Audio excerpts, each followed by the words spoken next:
Hello everyone and welcome back to Educators. आज के इस वीडियो में हम क्लास 12th के स्टूडेंट्स के लिए इंग्लिश का सैम्पल क्वेश्चन पेपर देखेंगे।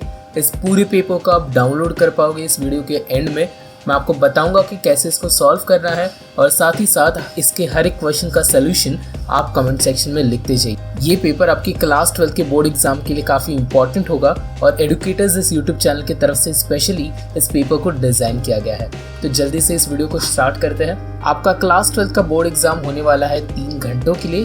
3 आवर्स का आपका पेपर होगा। आपको कोई एक्सटेंशन नहीं मिलेगा जैसे इसके पहले के स्टूडेंट्स को मिला था, बिकॉज कोविड अब जा चुका है। अब मैक्सिमम मार्क्स है इस पेपर के लिए 80, तो 80 मार्क्स के आपको मैक्सिमम वेटेज होगा इस पेपर का।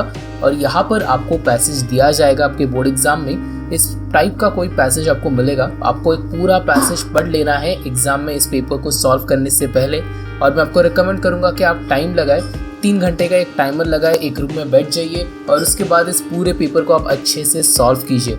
और एक इम्पॉर्टेंट बात कि एडुकेटर्स इस यूट्यूब चैनल पे आपको सभी क्वेश्चन पेपर्स मिलने वाले हैं क्लास 12 के लिए, आपके बोर्ड एग्जाम के लिए, जो काफ़ी इंपॉर्टेंट होगी आपके बोर्ड एग्जाम्स के लिए महाराष्ट्र बोर्ड के। सो इसीलिए चैनल को सब्सक्राइब करें और बेल आइकन पे भी दबाएं। साथ ही आपको और कौन से वीडियोस चाहिए ये कमेंट सेक्शन में आप ज़रूर बताना। सो स्टार्ट करते हैं सबसे पहले क्वेश्चन के साथ, जो है हमारा पैसेज। इस पैसेज के बेसिस पे आपको कुछ सवाल पूछे गए हैं। सबसे पहले आपको पूछा गया है, state whether the following statements are true और false and correct the false statement. You are suppose to correct false statements as well along with stating if the statement is correct or not। इसके लिए आपको मिलेंगे 2 mark. उसके बाद next question है match the column. यहाँ पर आप देख सकते हो थोड़ा डिविजन में आपको कंफ्यूजन हो सकता है, तो बेसिकली कुछ ऐसे कॉलम्स बनाए गए हैं, आपको मैच द कॉलम करना है, आपको 2 मार्क मिल जाएंगे। इसके बाद और एक क्वेश्चन मिलेगा 2 मार्क्स का, जिसमें आपको पूछा गया है what was the load on the astrologer's mind. और आपका चौथा सवाल है एक personal response question, of the 2 characters the astrologer and Guru Nanak which character affects you explain। इसके बाद नेक्स्ट क्वेश्चन है do as directed. Do as directed जो है वो ग्रामर के बेस पे होगा। यहाँ पर आपको ग्रामर बेस्ड क्वेश्चंस होंगे, बट चिंता मत कीजिए, ये क्वेश्चंस काफ़ी इजी होते हैं। अगर आप इसके बारे में कोई वीडियो चाहते हो तो आप मुझे बता सकते हो कमेंट सेक्शन में, आपके लिए वीडियो ज़रूर बन जाएगा ग्रामर के रिलेटेड। उसके बाद और एक क्वेश्चन होगा 3 मार्क्स के लिए डू एज डायरेक्टेड, जो काफ़ी इजी सवाल है। आपको सिर्फ फिल इन द ब्लैंक्स करना है, आपको पैसेज में से राइट आंसर को ढूंढना है, या फिर कई बार ग्रामेटिकली भी आपको फिलअप्स करना हो सकता है using various pronouns, adjectives, any type of thing. So काफ़ी इजी से क्वेश्चंस है, आप वर्ब्स भी यूज़ कर सकते हो उसमें। उसके बाद आता है सेकंड क्वेश्चन, जिसमें भी आपको एक पैसेज दिया गया है। अब ये जो पर्टिकुलर पैसेज है ये most of the time unseen passage होगा, बिकॉज एक पैसेज सीन और एक पैसेज अनसीन ऐसा डिवीजन किया गया है। इसमें भी सेम टाइप के क्वेश्चंस आपको देखने मिलेंगे। इसके बाद आपको समरी राइटिंग का क्वेश्चन आता है, write a summary of the above extract with the help of the points given, add a suitable title. 3 marks का ये सवाल होगा, जिसमें आपको उस पूरे पैसेज को पढ़ लेना है और उसके बाद उस पर्टिकुलर पैसेज का समरी करने के बाद उसको एक टाइटल भी देना है। टाइटल को स्पेसिफिकली मार्क्स होते हैं, टाइटल को मिस मत करना, टाइटल इजी होता है। बेसिकली आपको समझना है कि क्या कहा जा रहा है और उस बेसिस पे एक सिंपल टाइटल दे देना है।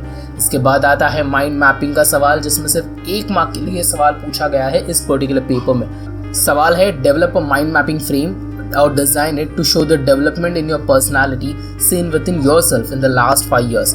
ये क्वेश्चन पर्सनल रिस्पॉन्स के बेस के ऊपर है, सो आप खुद से इसका जवाब जरूर लिखिएगा। इसके बाद आता है सेक्शन 2 पोएट्री एंड अप्रिसिएशन। पहले आपको एक पोएट्री दी जाएगी और उस पोएट्री को आप समझे तो बेटर होगा, बिकॉज ये सभी पोएट्रीज जो यहाँ पर दिए गए हैं, पोएम्स दिए गए हैं, वो आपके टेक्स्ट बुक में से ही है और इसी रीज़न से ये सभी आपको पढ़ना ज़रूरी है पहले से ही। इसके बाद आपको पहला सवाल पूछा जाएगा 2 मार्क्स के लिए, choose the correct alternative. Poem को पढ़ना है, फिर उसके बाद अच्छे से क्वेश्चन को पढ़ना है और इन चारों ऑप्शंस में से एक सही ऑप्शन को सिलेक्ट करना है। उस ऑप्शन को आप नीचे आंसर ऐसा हाईलाइट करके लिख भी सकते हो, ताकि एग्जामिनर को कन्फ्यूजन ना हो। ये होने के बाद यहाँ पर टोटल आपको 2 मार्क्स, 2 मार्क्स, 2 मार्क्स और 2 मार्क्स ऐसे मिलके 8 मार्क्स का वेटेज मिलेगा इस पर्टिकुलर पोएम को जो यहाँ पर लिखा गया है। इसके बाद हम बढ़ते हैं अप्रिसिएशन ऑफ पोएम। ये एक ऐसा सवाल है जिसके ऊपर बेस्ड आपको इजीली मार्क्स मिलेंगे, बिकॉज अप्रिसिएशन जो होते हैं वो आपको पहले से ही लर्न किए जा सकते हैं आपकी तरफ से। सो आप इनको पहले से ही लर्न कर लीजिएगा ताकि आपको आगे चल के इशू ना आए। ठीक है, आप समझ रहे हो इस बात को। अप्रिसिएशन हर एक पोएम का आप पढ़ सकते हो, उसको लर्न कर सकते हो और फिर पूछे हुए पोएम का अप्रिसिएशन आप लिख सकते हो। यहाँ पर इंडियन व्यूअर्स इस पर्टिकुलर पोएम के बेस पे ये अप्रिसिएशन पूछा गया है, तो इसके बेसिस पे आपको ये लिखना है। और एक इम्पॉर्टेंट सवाल जो काफ़ी स्टूडेंट्स पूछते हैं महाराष्ट्र बोर्ड के 12th के, कि क्या अभी हमारे रिड्यूस सिलेबस होगा, क्या हमारा सिलेबस रिड्यूस हो चुका है। मैं आपको कहना चाहूँगा कि लास्ट ईयर जैसे आपने 11th में एक रिड्यूस सिलेबस के बेसिस पे एग्ज़ाम दी थी, वैसा आपके 12th में नहीं होने वाला है, बिकॉज आपका सिलेबस एज इट इज़ होगा। बिकॉज अभी कोविड जा चुका है कम्प्लीटली, सो आपको पूरे सिलेबस के बेसिस पे एग्ज़ाम देना है, कुछ भी छोड़ना नहीं है। अब आगे बढ़ते हैं क्वेश्चन नंबर 4 की तरफ। Complete the activities as per the instructions given below. यहाँ पर आपको इंस्ट्रक्शंस दिए जाएंगे, उसके बेसिस पे इनको आपको सॉल्व करना है। सबसे पहले एक बात कि ये राइटिंग स्किल का टॉपिक है, इसमें 16 मार्क्स आपको मिल जाते हैं। क्वेश्चन 4 एक काफ़ी इंपॉर्टेंट क्वेश्चन है, आपको हर एक राइटिंग स्किल का प्रैक्टिस करना ज़रूरी है। इसमें सबसे इंपॉर्टेंट बात प्रैक्टिस ही है। अगर आप सिर्फ बुक में जाके पढ़ोगे कि कैसा कोई राइटिंग स्किल लिखा है और उसके बेसिस पे लिखने की कोशिश करोगे तो आप नहीं लिख पाओगे। If you want you can simply request in the comment section for a video on each and every particular writing skill. We will make a dedicated video for each and every type of writing skill, be it letter writing, be it dialogue writing, be it story writing, be it report writing. There will be dedicated videos for all of these on our YouTube channel, so make sure to tell that in our comment section and we will make a video for you.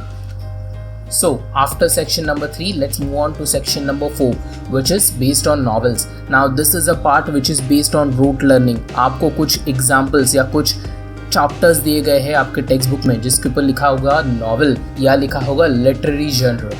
इसमें आपको basically इन सभी chapters को पढ़ लेना है जो आपके text book में होंगे।